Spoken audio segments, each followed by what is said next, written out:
В ночном клубе за поддержку войны с Украиной. Подскажите, что с вашим лицом, как это все произошло, опишите ситуацию. Пришел в клуб выпить, отдохнуть. На улице завязался разговор с двумя мужчинами. Казахи по национальности. Вот всегда знал, что казахи нормальные пацаны. Казахи, вы лучшие. Алга, Казахстан. С ними разговор пошел за СВО. Вот, я на улице, громко все слышали, я поддержал СВО.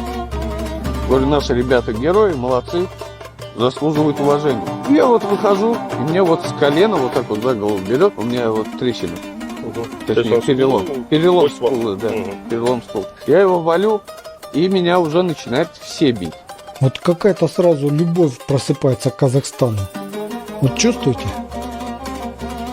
Сколько человек вас бил? Да я не знаю, много. Меня все бьют, я не понимаю, за что. Как вы считаете, конфликт из-за чего? Вот вы считаете, из-за чего разгорелся? Скорее всего, я на улице вот то, что за СВО сказал, они услышали, они потом на меня как волки ходили, смотрели. То есть эти слова им не понравились? Не понравились. Из-за чего конфликт понял, а почему били, не понял.